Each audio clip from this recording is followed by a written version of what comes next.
Du coup, deuxième épisode de l'Angle Essentiel, le podcast autour de l'entrepreneuriat, du biohacking et du sport. Et aujourd'hui, on est avec Maxence qui, du coup, aide en marketing des coachs, des infopreneurs à mettre en place tunnel de vente, gestion des ads, copywriting, et cetera.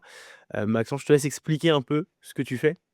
Yes, absolument. Bah, déjà, merci de me recevoir. Ça faisait un petit moment qu'on s'était pas eu, donc ça fait Ouais. plaisir. On a plein de choses à se dire.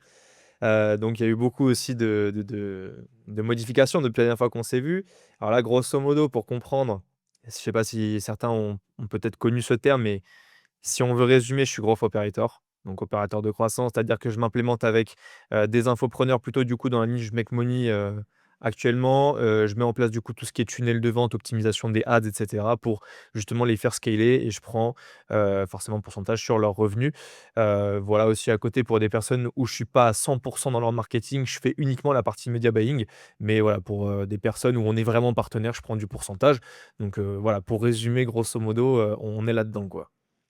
Et en vrai, pourquoi t'es parti là-dedans, genre, dans ce secteur-là, donc gross operating, scale partner, il y a tous les mots actuellement, Ouais, que j'aime clair. pas trop non plus. Je crois que tu aimes pas trop non plus ces termes. Pourquoi tu parti là-dedans, du coup? Bah, en fait, alors moi, du coup, à la base, très simple, moi, j'étais account manager, donc pour une entreprise qui aidait les coachs sportifs à se développer en ligne. Ils savaient, en fait, que j'ai mis en place tout pour eux et je les ai aussi aidés sur le marketing. Donc on a fait exploser les coachs de l'accompagnement, mais on a aussi fait exploser l'accompagnement, par la même occasion. Heu et donc je me suis dit: «Beh, en fait, moi, c'est ce que j'aime faire» et je commence à me faire un petit réseau et cetera. Pourquoi pas commencer à voir ça? J'avais vu l'opportunité et cetera, opérateur de croissance, scale partner comme on dit. Bon, on n'aime pas trop ces termes, mais bon, on va les dire parce que les gens, ils connaissent. Il me dit: «Bah, vas-y, on va tenter là-dessus et cetera» et puis, j'ai fait deux-trois tests avec deux-trois personnes au début, tu vois? Petit prix, tu vois? Des petits fixes mensuels et cetera. Puis j'ai vu que j'apportais quand même une vraie plus-value, un vrai levier et je me suis dit: «Bah, qu'est-ce que ça donnerait, en fait, si je prenais du pourcentage, sur, des personnes spécifiques?» et en effet, ça fonctionne plutôt bien. Donc alors attention, pour ceux qui connaissent un peu ou pas, c'est tu peux pas t'associer avec tout le monde. Donc ça, c'est très, très, très important. Moi, j'ai une liste de critères, en fait, qui filtrent, mais long comme le bras et ça se fait pas tout de suite. C'est très important. Donc déjà, voilà pourquoi je suis parti dedans et aujourd'hui, voilà, c'est ce que j'aime faire, en fait. Lancer des publicités, gérer le marketing, leur amener un maximum de calls qualifiés, dépenser des centaines d'euros par jour en publicité. Moi, ça me fait kiffer, et c'est pour ça aussi, justement, que, je fais du media buying pour des grosses entreprises, dans le coaching aussi. Mais là, du coup, forcément, pas de pourcentage parce que c'est des personnes qui sont déjà vraiment, vraiment très avancées. Donc quand tu leur demandes un pourcentage, ils grincent des dents. C'est normal. Donc là, voilà, media buying sur, voilà, retainer tous les mois et cetera et puis, on avance à ce niveau. Et tu disais qu'il y avait, des critères, que tu étais hyper exigeant sur les critères. Je te rejoins là-dessus parce que c'est vrai que c'est un truc où beaucoup de personnes veulent faire scale partner, veulent faire, gros opérateur et cetera, alors que déjà ils ont même pas forcément les skills. De toute façon, il y a 2 moyens d'avoir les skills, hein. C'est soit tu montres que tu réussis à le faire pour toi, soit tu arrives à le faire pour d'autres personnes. Dans tous les cas, ça veut dire que tu as quelque chose qui marche. Mais il y a des gens qui partent de zéro, alors c'est toujours un peu dur au début, mais qui vont aller demander des énormes pourcentages et cetera. Mais c'est vrai que c'est hyper dur parfois de se lancer avec quelqu'un. Si la personne, elle commence, qu'elle est pas vraiment présente sur les réseaux, qu'elle a rien en place, c'est pas pareil de lui prendre 20 que si tu le mets à déjà quelqu'un qui a peut-être, allez, 5 000 6 000 abonnés, qui a déjà montré que ça marchait, qui fait déjà du résultat. Comment tu arrives toi vraiment à bien filtrer et à bien faire la distinction? C'est quoi tes critères les plus importants pour te Mmh. dire: «OK, j'y vais ou j'y vais pas»? Il c'est déjà est-ce qu'il y a, une offre qui se vend, donc une offre market fit, tu vois? Déjà ça c'est le premier point parce que si la personne elle me dit: «Ouais là je suis en train de modifier mon offre parce que c'est cela», en fait on va devoir faire du testing pendant, longtemps avant de trouver un truc qui fonctionne, c'est compliqué et donc en fait, voilà ça va juste prendre plus de temps qu'autre chose. Donc déjà ça, est-ce que l'offre elle est déjà vendue à, quand même un échantillon de personnes assez, assez «élevé» entre guillemets, hein, tu vois? Je dirais une dizaine de personnes déjà, là on sait que c'est validé. Bon très bien. Ça c'est le premier critère. Deuxièmement, c'est est-ce que tu peux ramener du trafic? Donc soit est-ce que tu as déjà une communauté sur les réseaux, tu vois, qu'on peut utiliser ou des mails et cetera, ou est-ce que tu peux mettre de la publicité? Et moi, quand je parle de publicité, c'est pas, 10 € par jour au début, c'est au moins on commence à 2 000 € par mois, tu vois? Pour vraiment aller chercher, rapidement du résultat sur une offre qui se vend 4 000, si tu veux, c'est voilà, ça se fait assez bien. Donc ça, c'est déjà, c'est les 2 gros points, les plus importants. Par la suite, c'est, voilà, tout ce qui est, l'historique de la personne. Donc l'historique du business, mais aussi la personne. Et c'est une personne qui a fait 40 000 business et cetera, moi je sais que ça va pas forcément fit parce qu'il y aura le, syndrome de l'objet brillant et cetera, et au-delà de gérer un business, en tant que partenaire, tu gères aussi un humain. Parce que c'est son business, tu gères son business et lui, il va avoir plein de choses et c'est un peu lui, normalement, qui est censé avoir le dernier mot, mais c'est toi qui es censé, lui dire quoi faire. Donc ça, c'est très important et après voilà, tout le côté humain, fit, l'ego de la personne, et voilà, c'est vraiment déjà les gros, gros, gros points. Après, il y a des red flags qui peuvent arriver quand tu fais des diagnostics et cetera.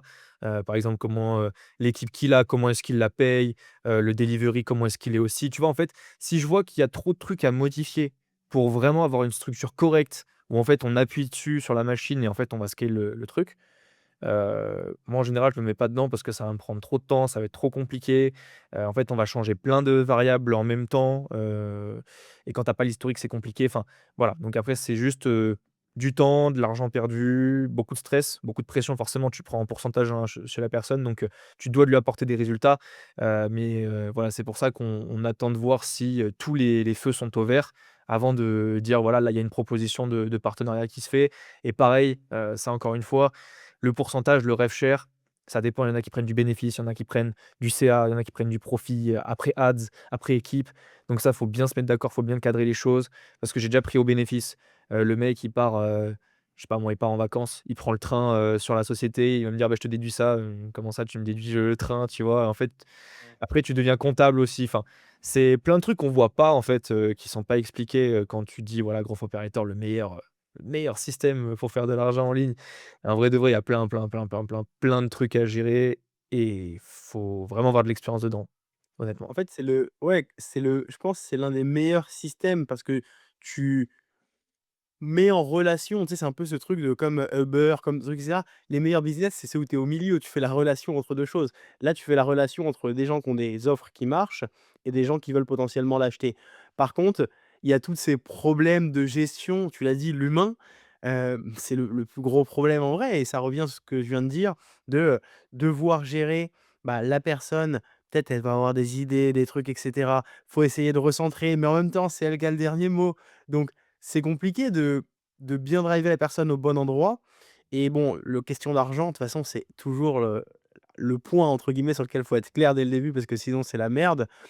Toi, est-ce que tu préfères prendre au pourcentage des revenus ou au pourcentage des revenus en termes de profit ou en termes de CA?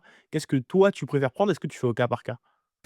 Alors ouais, du coup, c'est du cas par cas, ça dépend beaucoup de ce que je vais faire pour la personne, en fait. C'est pour ça que tu as pas vraiment de rémunération fixe quand tu es dans ce modèle, sauf si tu es sur une niche ultra précise et que tu restes tout constamment sur le même modèle.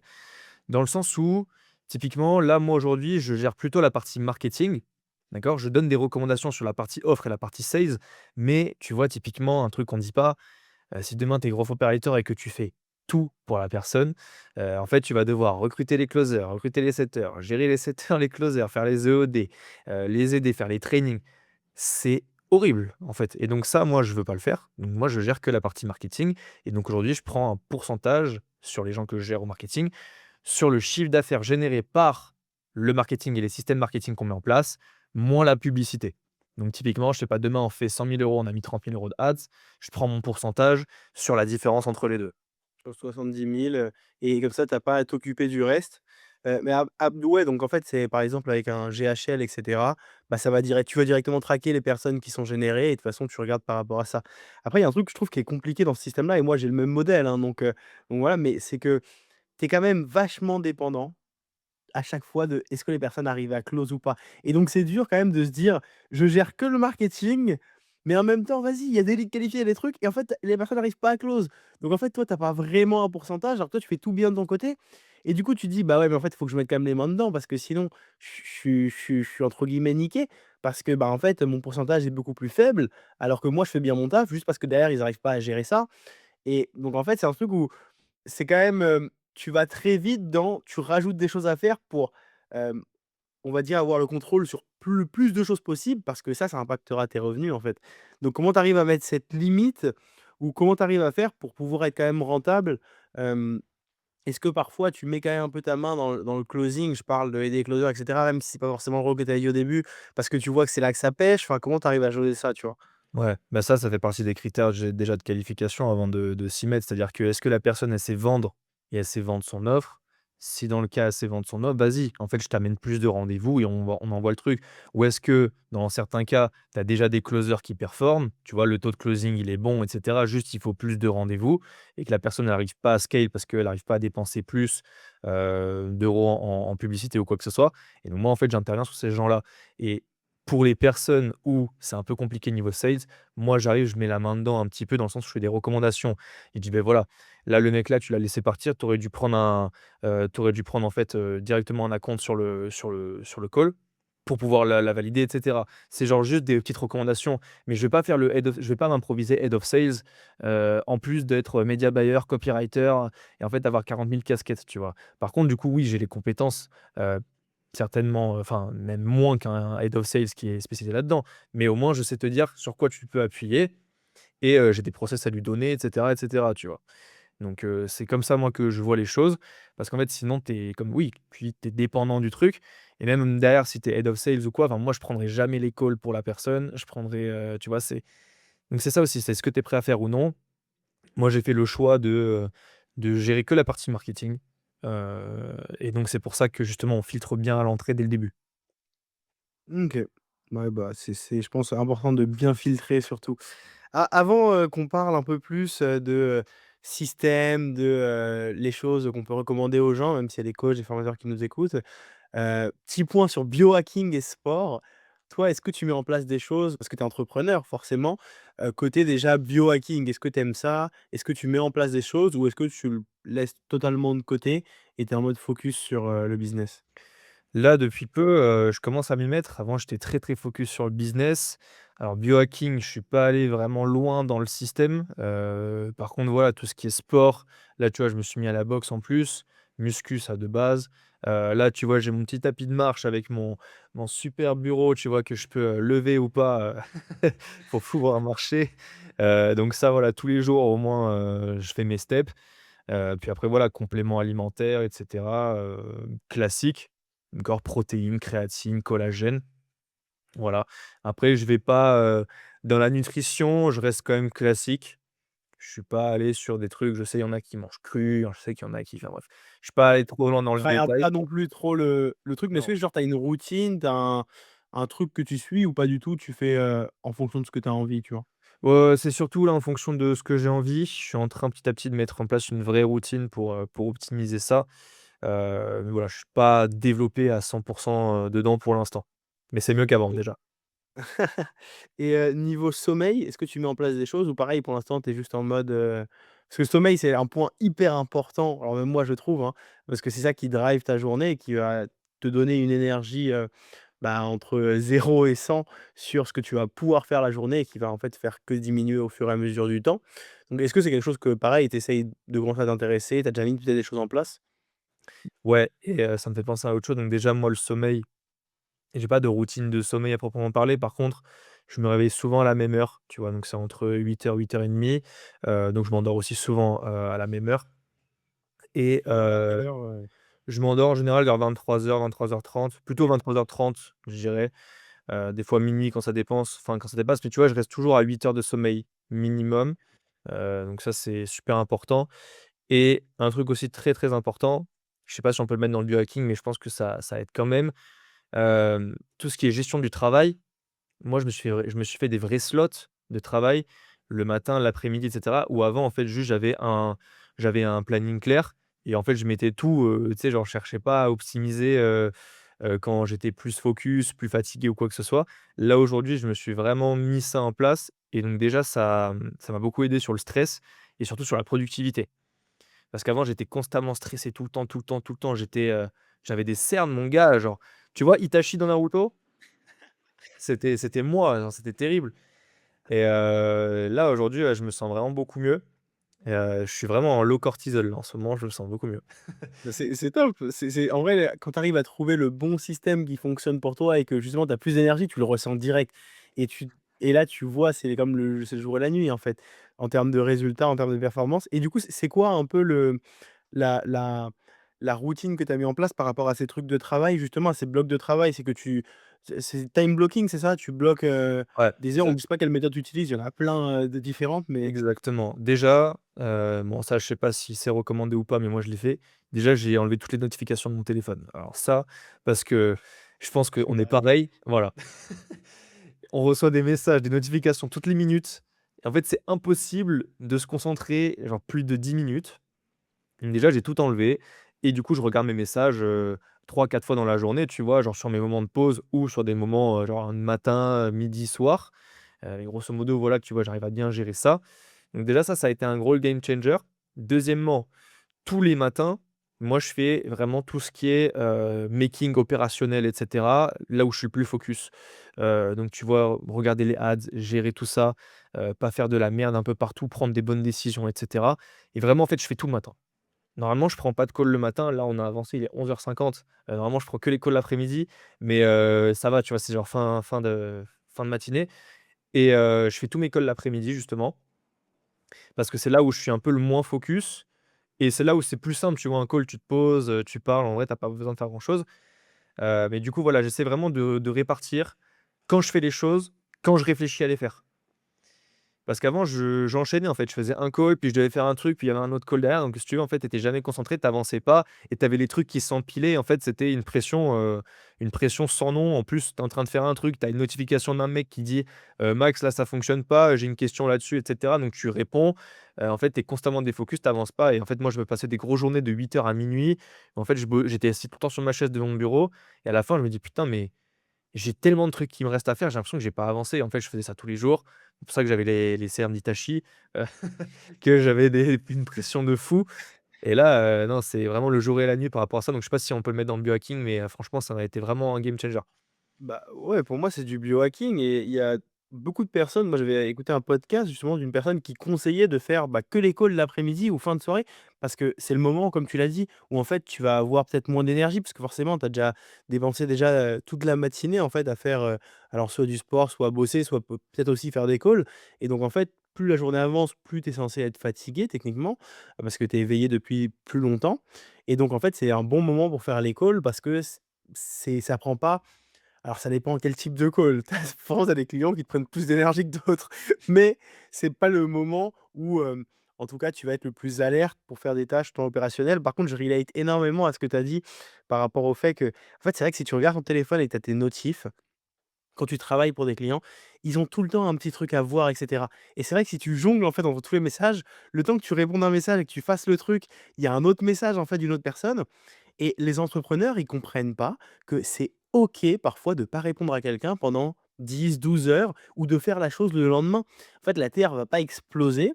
La personne, elle peut attendre quelques heures pour que tu lui répondes le soir ou si tu te mets un moment où tu réponds à tous tes messages ou le temps que tu aies fini ta tâche, en fait et c'est plus important pour toi de pouvoir bien faire les choses parce que ça va leur apporter plus de résultats, plutôt que si tu essayes de tout faire un peu en même temps et avoir 50 onglets d'ouvert, pour gérer toutes les tâches. Donc ça, c'est sûr que c'est quelque chose qui est pertinent à faire. Mais donc OK, c'est intéressant et le time blocking, enfin le time blocking, pas vraiment le time blocking, mais du coup le matin, on va dire, quand tu fais tes tâches, est-ce que tu priorises, tu as des tâches, par niveau d'urgence ou est-ce que tu les fais un peu au feeling? Comment tu t'organises par rapport aux tâches de ta journée en te disant: «Par lesquelles je commence et lesquelles c'est OK, si je les fais pas», tu vois? Comment tu arrives à gérer Ouais. ça? Alors déjà, moi, je commence toujours par, les tâches un peu maintenance, tu sais, genre que tu fais tous les jours, que tu dois checker OK. tous les jours. Donc c'est-à-dire là, typiquement, regarder les comptes publicitaires des gars, regarder les coûts par lead, les coûts par appel, voir les optimisations qu'on a faites, la veille ou la semaine d'avant, tu vois? Toujours optimiser, voir si tout va bien. Donc ça, tu vois, ça me prend, quelques minutes par contre, sauf quand il y a vraiment un gros problème et donc voilà, tu te fais ta checklist, tac, tu mets tout au propre. Au moins comme ça, tu peux dire au client ce que tu as fait. En fait, tu vas prévoir ce que le client, il va dire, tu vois? Si tu vois, en fait, que tu as une ads, par exemple, qui a explosé en termes de coûts, sur les 2 derniers jours et que tu l'as pas vu et que tu attends, que le mec il te le dise, en fait, au bout d'un moment, il va avoir une pression de fou. Alors que si directement tu dis: «Salut, j'ai vu que là, sur les derniers jours, il y avait cette ads là qui a eu des coûts en plus, je te l'ai coupé, on optimise le budget sur les autres». Il va dire: «OK, super, merci» et en fait, ça va lui réduire vraiment drastiquement, la pression qu'il peut avoir par rapport à ça. Il va te faire plus confiance et tu vas mieux travailler avec lui, bref. Donc ça, je le fais déjà tous les matins dès que je me réveille. business manager, tac, tac, je regarde tous les comptes et on est bon. Deuxièmement, c'est justement toutes les tâches vraiment à faire, à créer, tu vois? Les nouveaux trucs, si je dois créer des documents, si je dois lancer un nouveau tunnel de vente, une nouvelle campagne et cetera. C'est vraiment là où en fait, que je mets tout mon focus et tu l'as très bien dit, je mets, priorité en fait là où il y a le plus besoin de focus. Je commence dès le début à faire ça. Je fais le truc en premier le plus gros et après je fais des plus petits. OK, bah, très clair.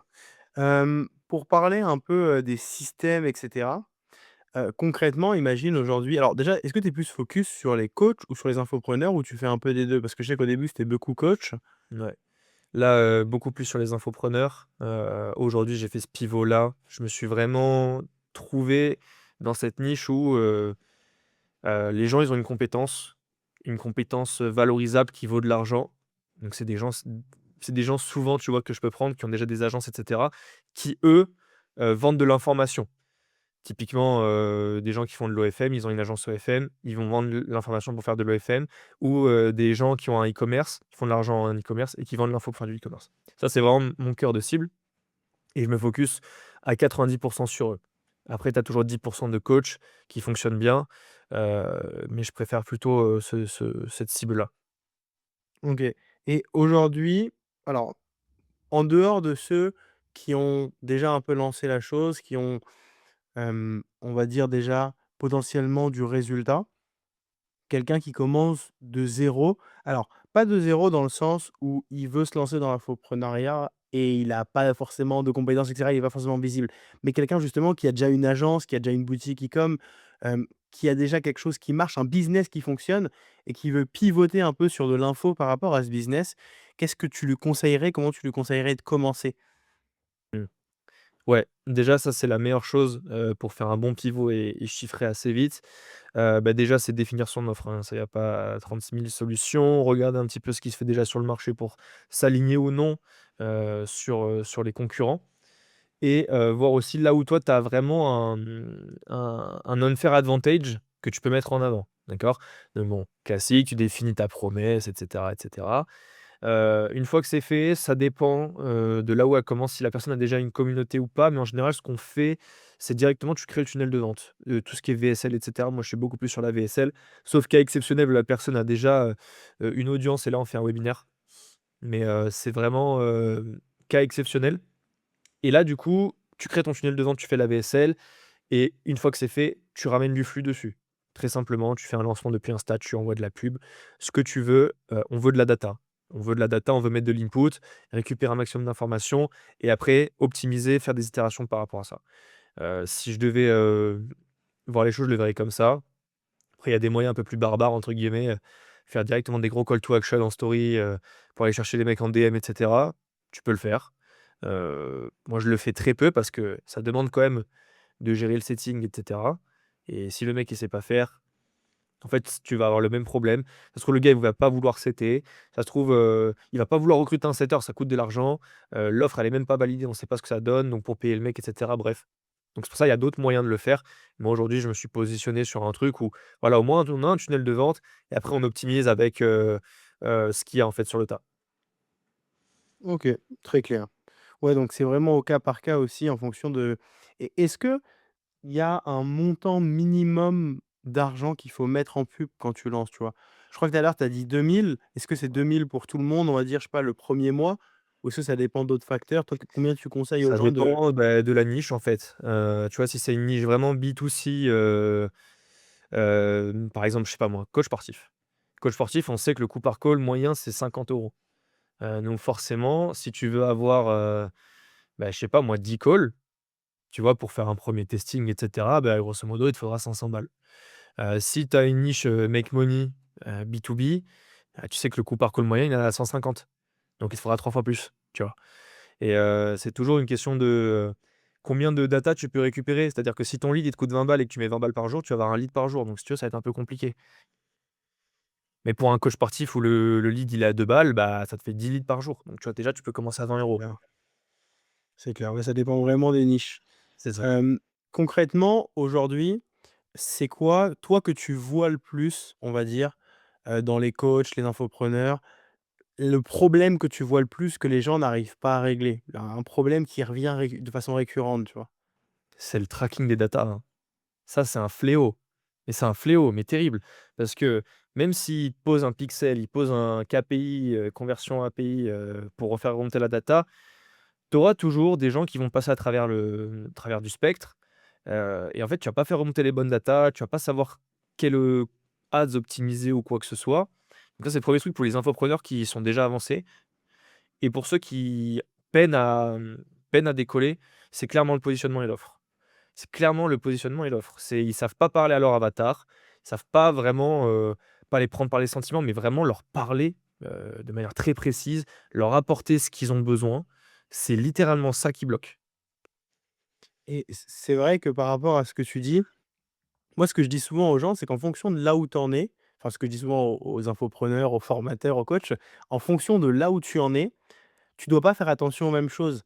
Et quand tu commences, la data, au pire, tu t'en fous. Tu regarderas ça après. Déjà, valide ton offre, arrive à vendre quelques produits.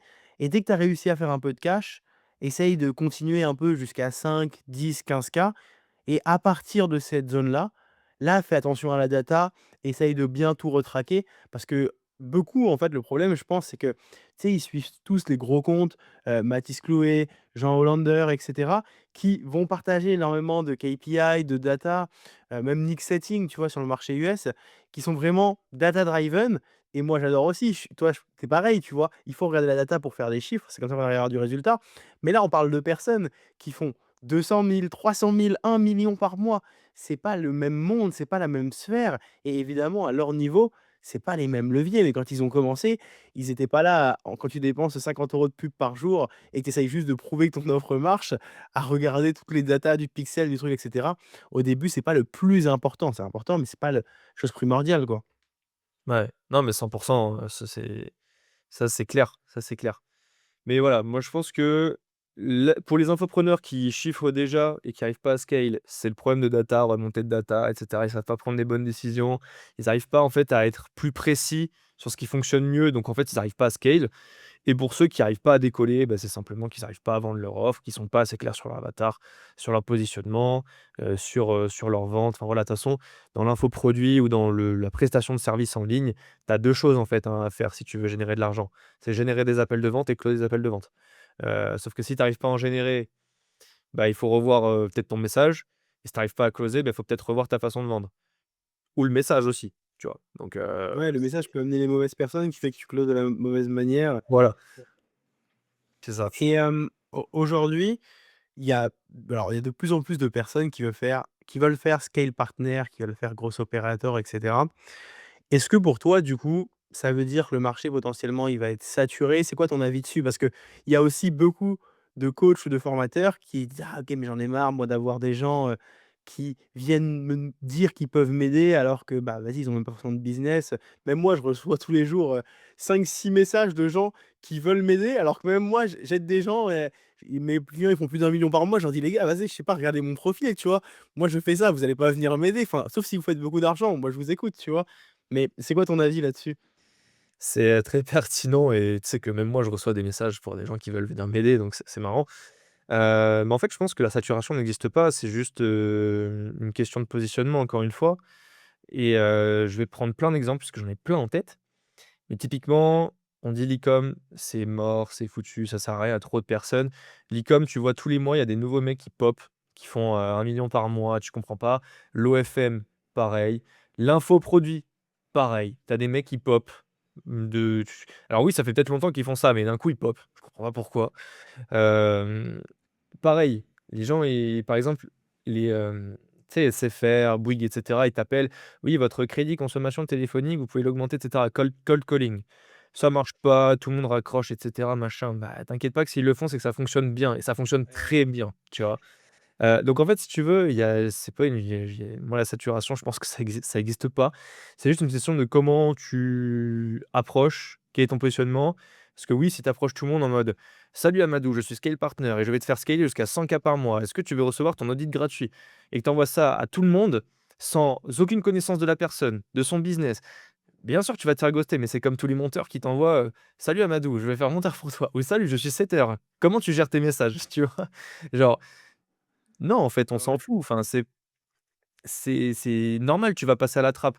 Par contre, si demain tu as des techniques de prospection complètement, mais différentes, mais très, très différentes, très relationnelles, que tu montres que tu as du réseau, que tu connais des gens, que tu as déjà passé en podcast avec des personnes que tu connais et cetera, que tu as déjà des témoignages d'autres personnes, que tu as déjà, montré vraiment des choses très concrètes et cetera, que tu apportes de la vraie valeur et que tu viens, en fait, naturellement juste dans un but déjà relationnel dans un début, bah, moi, je peux t'assurer que quand j'avais commencé la prospection, j'avais 8 réponses sur 10, tu vois? Ah, c'est énorme. Là où d'autres en avaient, 1 sur 10 et encore. Et encore, ouais. Tu gentil avec le 1/10. Je sais qu'il y en a beaucoup sur Twitter, ce qu'ils font, enfin, j'ai entendu ça, un mec aux US pourrait avoir plus de réponses en prospection justement, tu sais, il allait s'abonner à des profils suivis par les personnes qu'il voulait target.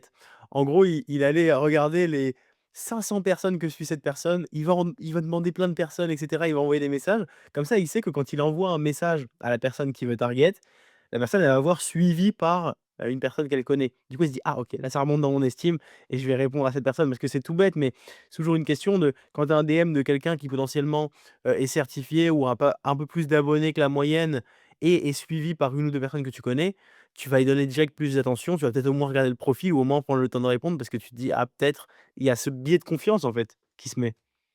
Ouais et si je devais donner un conseil, s'il y a des opérateurs de croissance qui nous écoutent, c'est que dans ce business, en vrai de vrai, la phrase clé, tu sais, c'est la phrase, que les Américains ils disent en fait, ils disent: «Voilà, ton réseau, c'est tes finances», genre du Your network network is is your your net net worth. worth. Voilà, c'est vraiment ça, c'est que du réseau. Dans le sens où, plus tu vas avoir de réseau, plus tu vas avoir de proof, plus tu vas avoir de proof, tu vas attirer de nouvelles personnes et en vrai de vrai, les gens, ils viennent, à toi déjà en tant que partenaire, donc il faut vraiment beaucoup, beaucoup, beaucoup, beaucoup de confiance et quand c'est quelqu'un qui te recommande, à quelqu'un d'autre, déjà, c'est beaucoup plus simple, donc c'est pour ça, moi, j'ai fait des gros investissements dans des masterminds et cetera, pour intégrer des grosses sphères. Aujourd'hui, je parle et je côtoie, les plus gros infopreneurs français, les plus gros marketeurs français. D'ailleurs, je bosse en partenariat avec, le plus gros marketeur français sur l'infoproduit. Donc tu vois, c'est, heu, investissez dans votre entourage.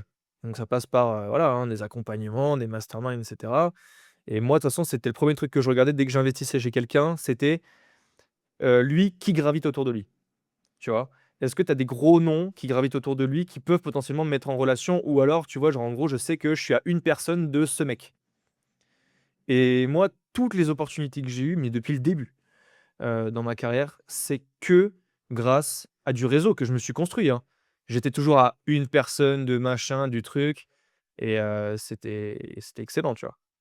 Mais ce que tu dis, c'est un truc qui est ouf parce que au début, c'est toujours dur, hem, de commencer. Alors, encore une fois, tout le monde n'a pas les mêmes cartes en main et tout le monde n'arrive pas des mêmes endroits, donc forcément, tu as pas le même réseau au début.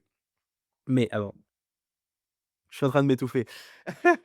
Mais, concrètement, en fait, dès que tu arrives à avoir un premier pin à un endroit ou même si tu mets une story, je crois que c'est Gary Vee qui conseillait aux gens, quand tu lances ton business au début, tu vas dans tous tes contacts, même si tu en as 500-600 des gens que tu as pas parlé depuis 3-4-5 ans, tu t'en fous, tu leur envoies tous une vidéo: «Salut, j'espère que tu vas bien. Écoute, je sais qu'on s'est pas parlé depuis longtemps. Là, je lance un business, dans ce secteur-là. Moi, vraiment, c'est quelque chose que j'adore, je me lance enfin. D'ailleurs, si cette vidéo, j'espère qu'elle pourra motiver des personnes à se lancer aussi et surtout, ce que je voudrais te demander, une faveur, j'ai une faveur à te demander. Si tu connais quelqu'un qui est dans ce business-là, qui est dans ce spectre-là, qui pourrait être intéressé, je te laisse juste me l'envoyer, ça me ferait extrêmement plaisir. J'essaye de vivre de ma passion et en fait, c'est un truc où la personne si tu tout le monde a au moins 500-600, je sais pas, 1000 contacts, tu vois? Quand tu as même juste 25 ans, tu as des potes d'école et cetera. Et statistiquement, il y a forcément au moins, je sais pas, 10 personnes, je sais pas, peut-être aller, 5 des gens qui vont te répondre en disant: «Oui, j'ai quelqu'un, vas-y, je vais te mettre en relation». Parce que les gens, ça leur fait plaisir d'avoir un message, ils vont dire: «Ah putain, lui, je l'ai pas vu depuis longtemps. Oh, il fait un truc qu'il aime, il se lance» et tout le monde un peu au fond d'eux, tu sais, il y en a plein qui sont en CDI, qui sont trucs et cetera, ils font pas tous forcément des trucs qu'ils aiment, tu vois? Ils sont restés dans ce truc, scolaire, il y en a qui font des métiers qu'ils adorent, mais d'autres, c'est pas forcément le cas et donc ils vont se dire: «Ah putain, lui, vas-y, il fait son truc, je vais l'aider» et ça peut être un très bon truc pour commencer à avoir des premières relations et pour moi, en fait, si tu arrives après tes premiers clients à leur apporter du bon résultat, bah, eux, ils connaissent forcément des gens autour d'eux. Tu vois, c'est tout con là, vendredi dans 2 jours, on va signer un mec qui fait du MMA, qui a, presque 100 000 abonnés, mais c'est juste une référence d'un mec avec lequel on bosse, tu vois? Et juste parce que, bah, tu arrives à signer la bonne personne, qui tu apportes du bon résultat, il kiffe bien et après ça s'étend donc le réseau, pour le coup, c'est vraiment, tu un niveau un des des trucs dans lesquels il faut investir. Je suis d'accord avec toi, quoi. Trop important. Non, mais je te jure, ça m'a jamais ouvert autant de portes, qu'aujourd'hui. Après, bien sûr, c'est un effet cumulé. Il faut que tu aies des compétences et cetera, hein. Tu vas pas te faire pistonner pour te faire pistonner. Mais c'est incroyable, en fait, la je pense que c'est un des meilleurs marketing, en vrai de vrai, le réseau. Après, ça dépend sur ce que tu veux faire, mais sur des trucs de prestation de service, tu vois, ou des choses comme ça, le réseau, c'est trop important et voilà, en tant que scale partner, growth operator, demain, tu fais péter un mec qui, lui, va avoir d'autres gars dans sa sphère. Il va dire: «Beh, prends ce mec-là parce que je peux t'assurer que, oui, il te prend un certain pourcentage, mais tu vas faire fois 8, fois 10 avec lui et je peux t'assurer que ça va être vraiment rentable». Le gars, il cite direct, quoi. Genre, tu as même pas besoin de enfin, tu vois, moi, le gars avec qui je suis partenaire, qui a, une des plus grosses agences en France, lui, mec, c'est que du Tu bouche peux à tu peux le oreille. citer ou pas? Je sais pas si je peux nommer son Non, bah, cite nom, pas alors. bon, c'est je vais me mouiller, c'est le média En buyer termes de de chiffres. Coleman. C'est le média buyer de Coleman. OK, ça marche. Donc Coleman le cite et vous irez le voir. Oui, Mais bah, de toute façon, il est dans les plus gros infopreneurs, français actuellement. voilà et donc grosso modo, lui, son marketing, c'est son réseau. Il a que du bouche à oreille et tous les jours, ouais, peut-être pas tous les jours, mais en gros toutes les semaines, on signe un mec, en prestation de service parce qu'il y a un gars qui a été recommandé de machin, de trucs et vu que c'est le meilleur dans son domaine, bah, en fait, il a même pas besoin de parler, quoi. Il close par message. Ouais, ouais, mais je crois que c'est Jean Hollander qui disait qu'au début, lui, tous ses premiers closes, il les a fait au début juste avec des recommandations parce qu'il a accompagné, bah, je crois que c'était Jean, c'était Jody, pardon, le premier qu'il a accompagné, qui a réussi à faire, bah, plus d'1 million sur un mois et cetera et à partir de là, bah, c'est fin du jeu. En fait, quand tu accompagnes en fait, il te suffit les gens, il faut bien qu'ils comprennent, les entrepreneurs, qu'il vous suffit d'un client. Il vous suffit d'un client que vous faites péter. Mais alors ça peut être dans tout, c'est pas forcément dans le gros operating, ce qu'est le partenaire, rien. Ça peut être, très bien, si tu es, je sais pas là, je parlais avec un mec, il est coach pour les footballeurs, qui se blessent souvent. Bon, bah, c'est tout bête, mais il suffit que tu arrives à «guérir» entre guillemets ou à avoir, des bons feedbacks de deux trois personnes et après pareil, ça va tout seul parce que c'est des gens qui sont dans un écosystème de foot et qui ont autour d'eux plein de personnes qui sont dans ce milieu-là, en fait et c'est pareil pour tout le monde. Quand vous avez une cible, si vous vous occupez bien d'une personne, ça va tout seul. J'avais une question pour toi. C'est quoi la campagne client en termes de budget, où tu as le plus spend et où tu as eu les plus gros, retours sur investissement? Alors c'est pas forcément la même chose, celle où tu as le plus spend et celle où tu as eu le plus gros ROI. Mais c'est quoi les gros budgets que tu as pu, gérer? Comment ça s'est passé? Comment tu as orchestré ça? Alors nous, déjà, on a des structures très simples. On a en général, on a 2 campagnes, qui sont vraiment, les main campagnes. Donc une testing où tu mets 20 de ton budget, une autre où tu mets 80 de ton budget. Après tu as le retargeting, last to follow qui vient, autour, mais là on va vraiment parler des 2. Et donc grosso modo, il y a des campagnes, on a dépensé plus de 300 000 € dessus, avec des retours sur investissement de x3, x3,5. Bien sûr, c'est pas avec toutes les mêmes publicités et ça après c'est un renouvellement créatif que tu fais et cetera. Tant que tu as ta structure de base, après c'est tu de la créa, tu optimises l'angle, tu optimises, ton message, quel point tu vas l'affiner et dès que tu as une winner, bah, tu dépenses dessus jusqu'à ce qu'elle se pète la gueule et tu en reprends une autre et en fait c'est que ça quoi. Donc ouais, il y a des campagnes, à dépenser plus de 300 000 € dessus, sur des mois et des mois, hein, bien sûr, mais C'est énorme. Tu sais, tu te dis, tu dis aux gens entre guillemets en dehors de l'entrepreneuriat. Putain, j'ai dépensé, avec un client là 300 000 €, même si c'est sur un an, tu sais, en pub. mais les gens, ça les choque. On est dans un milieu où parfois on se rend même plus compte des chiffres, tu sais? Qui sont dépensés, des chiffres qui sont générés, même de l'âge qu'on a. Je parlais avec un mec en appel hier et il me disait, «Oui, mais attends, là, tu me parles de, 15 000, 30 000 € par mois de profit, mais attends mec, là, tu quand même pas 30 ans, hein, enfin tu sais, en fait et c'est vrai qu'on parle de chiffres, on a l'impression que c'est normal parce qu'on voit plein tu sais, c'est normalisé par des gens qu'on voit sur Instagram qui représentent 0,0001 où tu as l'impression que du coup: «Ah beh, c'est normal de faire 5 000 € par mois», il y en a plein qui le font. Mais la vérité, c'est qu'en fait, en France, dans l'infoprenariat, il y en a pas non plus, à 2 000 des mecs qui font plus de 100 000 € par mois, tu Oui, vois? Il y en il a y a pas beaucoup de 1000. mythos. Il y a beaucoup de Il y a mythos aussi. beaucoup de mythos et il y en a après, il y en a qui l'ont fait une fois, mais qui sont redescendus. Comme moi, ça m'est arrivé sur des business où en fait, tu fais 100 K une fois, mais tu redescends parce que tu as pas les skills pour pouvoir faire sur la durée et cetera. Parce que c'est une autre façon de fonctionner en fait quand tu commences à faire plus d'argent pour pouvoir arriver à le maintenir et tu peux avoir avec un peu de réussite, un peu de trucs, réussir à faire un gros mois, mais c'est dur de tenir, quoi. Est-ce que, il y a quelque chose, toi, dans les autres personnes justement qui font comme toi, du gros copywriting, scale partner et cetera, que tu envies potentiellement? Que tu as pas réussi encore à craquer, à mettre en place et tu te dis: «Ah putain, lui il fait ça bien, j'aimerais bien, arriver à le mettre en place ou arriver à avoir ses skills», tu vois? Ouais, ouais, 100. C'est un mec aux États-Unis qui est, très renommé. Je sais pas si tu vois qui c'est? L'influenceur Brayscale. En gros, Ouais, tu c'est m'en avais parlé un la dernière fois, du coup j'avais regardé. voilà, ah, ben, voilà, ouais, très bien. Bah, du coup, lui, son opérateur de croissance qui s'appelle du coup Pierre, donc il le gère lui, il gère 2 autres mecs et j'ai jamais réussi à comprendre quel tarif il faisait, comment est-ce qu'il se rémunérait, en fait?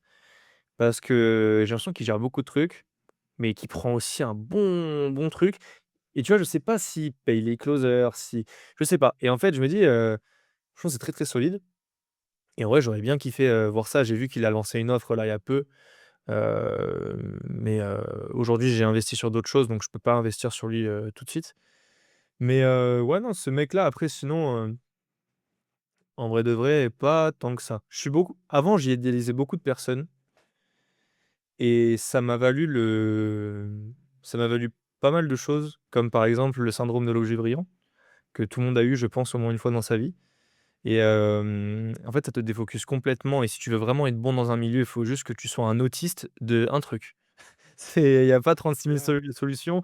Tu es autiste d'un truc, tu te fais reconnaître pour ce que tu fais, tu trouves un réseau qui vient en fait, diffuser l'information que tu es le meilleur dans ton domaine, heu et voilà quoi, ça part, tu vois? Et tu te fais des mois, récurrents, plutôt copieux, disons.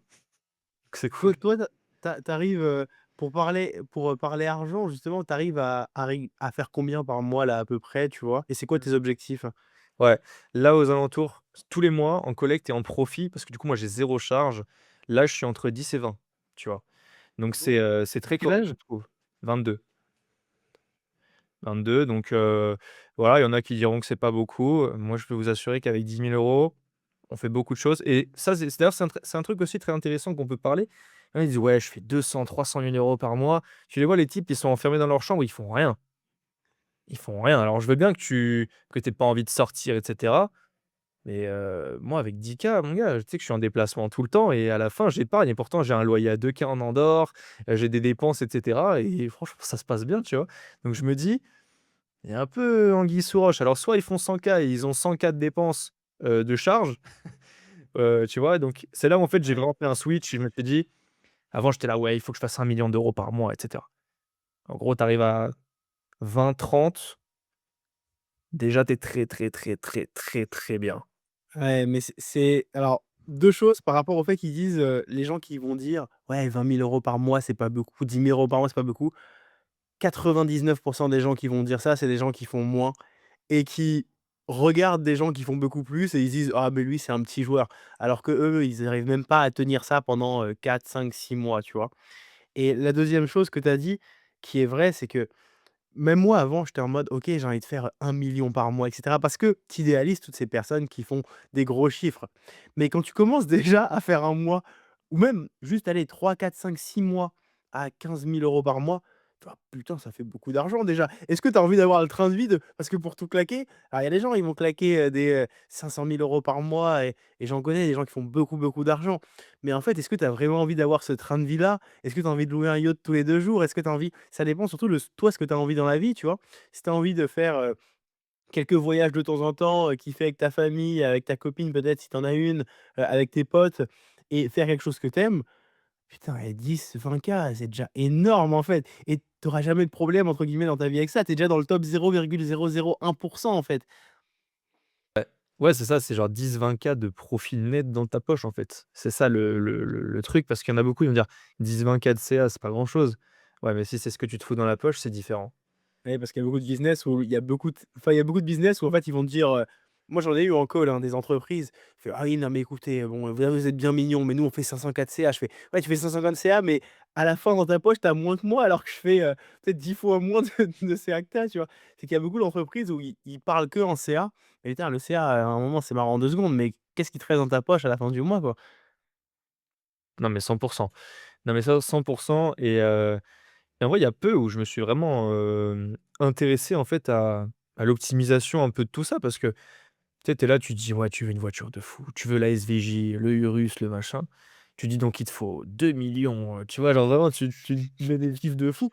Mais en vrai de vrai, bon, demain, tu veux te faire kiffer en Urus. Bah, gros, tu fais une loc, tu vas te taper 2 K. Gros, tu vas bien kiffer ton week-end, tu vois? Et ça se trouve, tu même pas envie d'avoir un Urus toute ta vie, en fait. Ouais, parce qu'après derrière, il y a les charges du Urus, il y a l'essence, il y a le fait que tout le monde va vouloir te la péter parce que si tu habites pas à Dubaï ou tu habites pas dans des endroits où tout le monde a de l'argent, bah, la vérité c'est qu'il y a beaucoup de gens, c'est des rageux et cetera. Tu peux pas te garer n'importe où, tu peux pas la sortir n'importe où. Il y a quand même beaucoup de trucs. Ouais. Après, je dis pas que c'est pas cool de pas en avoir un ou Non, de mais tu as d'autres problèmes, quoi. oui, mais ce que je veux dire, en fait, c'est vraiment, si tu veux conduire un Urus, tu pas besoin d'attendre d'avoir 1 million sur le compte, en fait, tu vois? Ouais, carrément. Et ça, les gens, ils l'oublient bien souvent. Ouais, c'est vrai, c'est vrai. Est-ce que, enfin toi, sur quoi tu passes beaucoup de temps comparé aux autres, peut-être qui va être différenciant? C'est-à-dire, je m'explique, des choses qui pour toi sont hyper importantes et que la moyenne des gens ne considèrent pas comme important. C'est une très bonne question et je pense que j'ai une très bonne réponse que j'aurais jamais dite la dernière fois qu'on s'est eu. C'est que je vais voir beaucoup plus de gens. Genre avant, j'étais, vraiment full focus sur mon job et je ne faisais rien. Aujourd'hui, voilà, moi, je suis en Andorre et cetera, et encore une fois, le réseau, le réseau, et je passe beaucoup plus de temps à aller au restaurant avec des gens, que ce que je faisais avant, et ça m'a valu de gagner beaucoup plus d'argent. Et c'est assez fou quand même, tu vois? Et c'est The Valère qui en parlait. Il disait, «Moi, j'ai fait exploser mon business quand je suis allé au restaurant avec un mec et qui m'a dit d'aller sur le marché US». Je l'ai écouté, j'ai fait, x10. Et là, tu te dis: «Putain, mais c'est con, mais c'est des trucs cons», et en fait, voilà quoi, il y a pas grand-chose d'autre à voir en fait, c'est ah oui, et du coup, ça rejoint ce que je voulais dire, gérer ton focus, ta clarté mentale. Moi, maintenant, je me vois avec une barre, pas une barre de vide, mais une barre de santé mentale, de clarté mentale, et si je vois qu'il y a genre un truc qui va me faire qui va me bouffer de l'énergie, de la clarté mentale et qui va pas forcément me faire avoir un bon retour, je le fais pas. Franchement, aujourd'hui, je suis vraiment, chirurgical avec ça et intransigeant avec, ma clarté mentale, et donc ça m'a valu aussi de gagner beaucoup plus d'argent parce que j'étais focus à 100 sur des trucs à plus haut levier, et qui fait qu'aujourd'hui, bah, j'ai vraiment fait x3 en quelques mois, juste en faisant moins. C'est très, très bateau, mais c'est la vérité. Tu faisais moins en termes de quantité, mais tu faisais plus en termes de qualité, en fait. Mais tu vois, ce que tu dis là, est-ce que tu penses que ça peut s'appliquer à des entrepreneurs qui débutent, qui font moins de 5 000, allez 3 000 € par mois de profit? Parce que moi, je suis tout à fait d'accord avec toi qu'il faut se concentrer sur les tâches importantes, mais ce que je vois aussi, c'est qu'il y a plein de personnes nous, on dit ça parce qu'on fait de l'argent, qu'on est dans des situations où c'est OK, la vie est chill et en fait, tu te dis: «Je peux me concentrer sur ce que j'aime et sur les tâches importantes». parce que je sais que je fais rentrer X euros, en fait, et que si je fais pas rentrer pendant un an, c'est pas grave, en fait, la vérité, c'est que j'ai de l'argent. Mais il y a des gens qui sont un peu dans ce rush-là, de se dire: «J'ai envie de m'extraire de la situation dans laquelle je suis», et qui, du coup, vont avoir beaucoup plus de pression, beaucoup plus c'est quoi le conseil que tu peux donner à ces gens-là?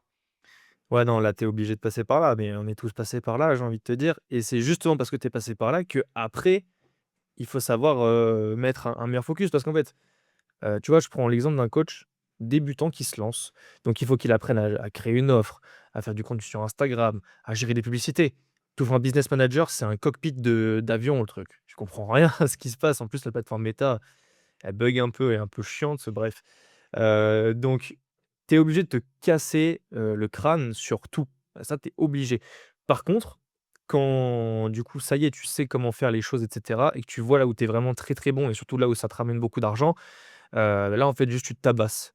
Tu te tabasses sur ce qui te rapporte ou ce qui te fait avancer, disons. Parce que peut-être que ça va pas te rapporter, mais ça te fait avancer vers ton objectif et ouais, donc c'est ça le conseil que je donnerais au début, c'est prendre tout ce qu'il y a à prendre, vraiment être une énorme éponge. Tu récupères toutes les informations et surtout tu appliques. Parce que c'est bien d'avoir les informations, mais il faut appliquer aussi parce que c'est pas la même chose, la théorie et la pratique.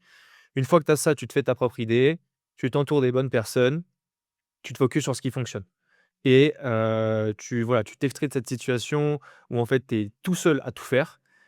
Tu arrives à déléguer certains trucs, certaines tâches. Aujourd'hui avec l'IA, tu peux déléguer plein de choses déjà, donc c'est très, très intéressant parce qu'avant il y avait pas ça. Donc avant déjà ton setting, tu devais le faire toute seule.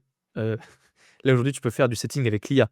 Donc déjà ça c'est un très bon point et en vrai de vrai, tu es un peu débrouillard, tu vas sur YouTube et tu as tout.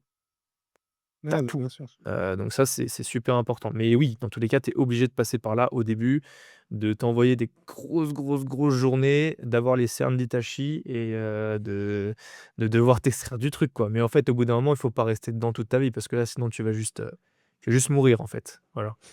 Donc La fin est brutale. Tu vas juste voilà, c'est juste fin du jeu.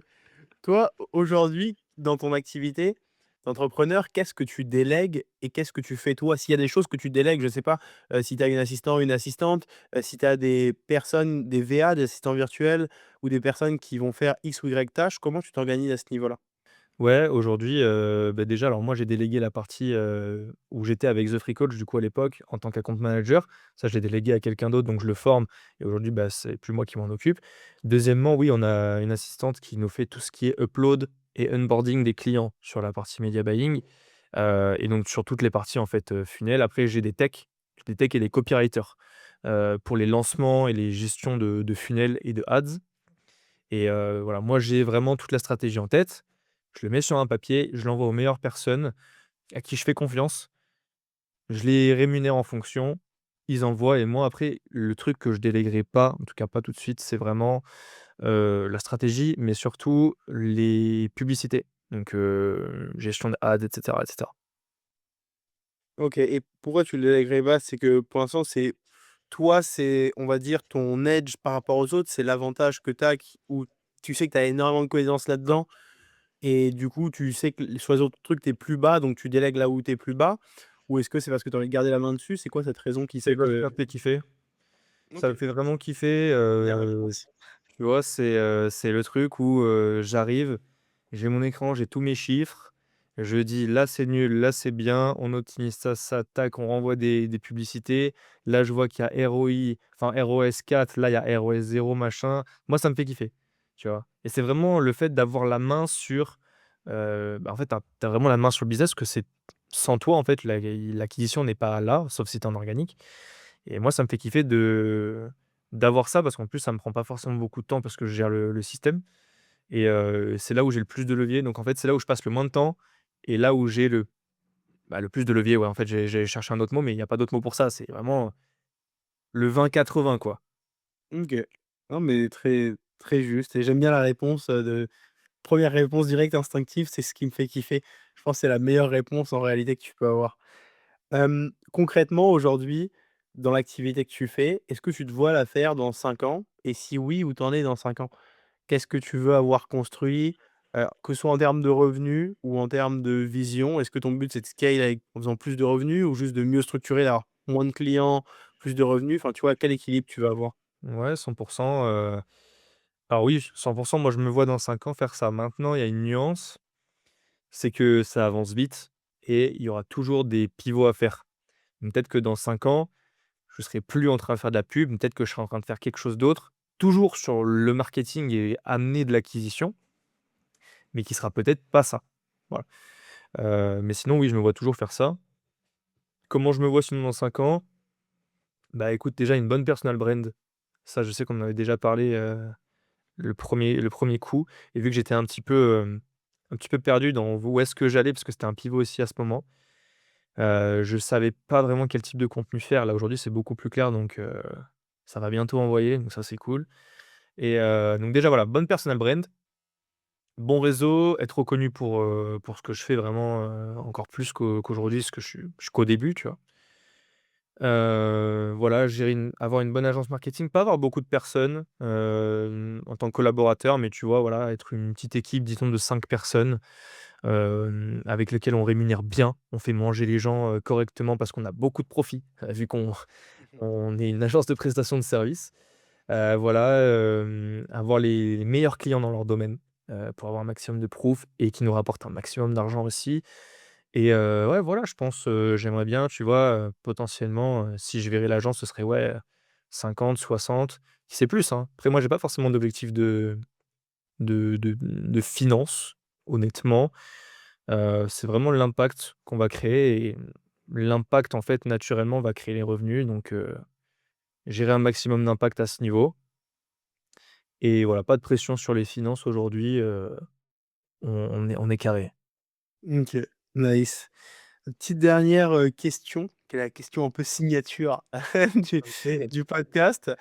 C'est quoi pour toi, pour un coach, pour un formateur, l'angle essentiel, le détail sur lequel tu leur dirais de se focus pour faire une différence aujourd'hui sur leur activité, pour augmenter leurs revenus? Parce que généralement tout le monde est un peu dans le make money. Qu'est-ce que ce serait? Bah, les pubs, hein. Moi, c'est, vraiment les pubs en fait, c'est un écosystème. Donc il faut que je réfléchisse bien à la question.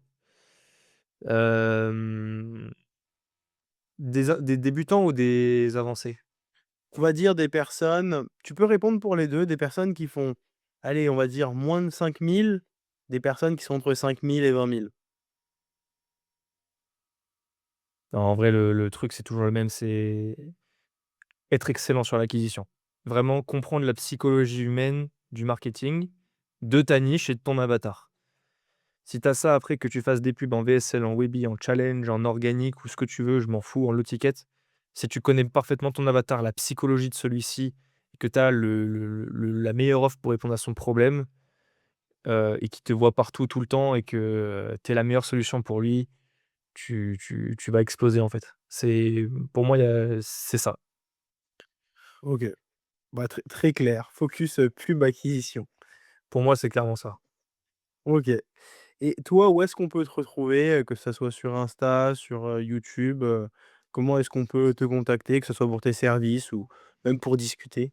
Et beh, pour discuter ou mes services avec plaisir, c'est, Instagram, donc @maxencepéqué, bientôt un YouTube qui va arriver et voilà, pas de LinkedIn, Instagram et YouTube, prochainement. OK, ça marche. Bah, écoute, merci à toi pour ton temps et pour ce podcast et puis, peut-être un prochain qui arrive très prochainement et en tout cas, n'hésitez pas à suivre l'angle essentiel sur, bah, pareil, hein, Instagram, YouTube, LinkedIn. Ouais, je vais poster sur mon pro sur mon profil perso, je pense, à Madou Antonetti et puis voilà. Magnifique. Merci beaucoup.